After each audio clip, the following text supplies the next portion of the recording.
The lord. అందరికీ వందనాలు తెలియజేస్తున్నాను. ఈరోజు దేవుడు ఇచ్చినటువంటి వాగ్దానము సామెతలు 9వ అధ్యాయం 11వ వచనంలో రాయబడినట్టుగా, నా వలన నీకు దీర్ఘాయువు కలుగును, నీవు జీవించే సంవత్సరంలో అధికములగును. దేవునికి మహిమ కలుగును గాక. దేవుని వలన మాత్రమే మనకి దీర్ఘాయువు కలుగుతుందంట. అలాగే మనం జీవించే సంవత్సరంలో కూడా ఆయన వలన మాత్రమే అధికమవుతాయి. నిజమే, నరుడు తాను తిన్న రొట్టె వలన మాత్రం కాదు, కానీ దేవుడిచ్చి మాట వలన బ్రతుకుతాడని వాక్యం సెలవిస్తుంది కదా. మాట ద్వారా మాత్రమే లాజర్ బయటకు వచ్చాడు.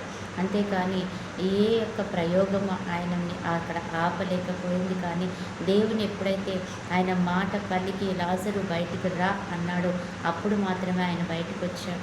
ఈరోజు నా జీవితంలో కూడా దేవుడు అంటున్నాడు, నా వలన నీకు దీర్ఘాయువు కలుగుతుంది, నీవు జీవించే సంవత్సరంలో అత్యధికమవుతాయి. అవును, ఆయన హిజ్కియాతో మాట్లాడిన రీతిగా మనతో మాట్లాడుతున్నాడు. హిజ్కియా జీవించే సంవత్సరంలో యొక్క పరిమాణం అయిపోయింది, ఆ సంవత్సరంలో అయిపోయాయి.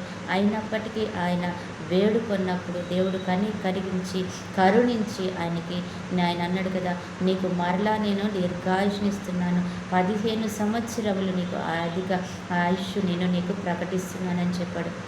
నిజమే, హిజ్కియా మరి 15 సంవత్సరాలు అధికంగా జీవించాడు. ఈరోజు నీతో నాతో కూడా అంటున్నాడు, ఆయన మాట వలన మనం బ్రతుకుతాం, ఆయన వాక్కు ద్వారా మనం బ్రతుకుతాం, ఆయన ఇచ్చు ఆయుష్ ద్వారా మనం బ్రతుకుతాం, ఆయన వలన మాత్రమే మనం బ్రతుకుతాం.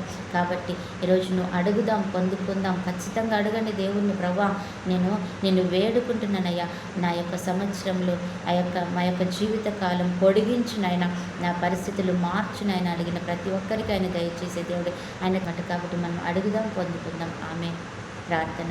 పరిశుద్ధుడైన దేవా, ప్రేమ కలిగిన తండ్రి, నువ్వు మాట్లాడుతున్నావు తండ్రి. ఈరోజు అడుగు వాటికంటే ఊహించు వాటికంటే ఎక్కువగా ఇచ్చే దేవుడు ప్రభా. మరి ఆయన అంటున్నాడు, నా వలన మాత్రమే నీకు దీర్ఘాయు కలుగుతుందని చెప్పినాడు. కాబట్టి ప్రభా, మా యొక్క దీర్ఘాయుష్ని బట్టి మీ పాదాలు చెంతకు వచ్చినాం తండ్రి. అద్భుతాన్ని చేయండి, మంచి ఆయుష్ను దీర్ఘాయుష్ను దయచేయండి. జీవించే సంవత్సరం అధికంగా చేసినందుకు వందనాలు చెల్లిస్తున్నాం. ఈరోజు ఎంతమంది అయితే ఈ ప్రార్థన అడుగుతున్నారు, వారి జీవితాల్లో అద్భుతాలు జరుగునుగా అంటున్నాం తండ్రి.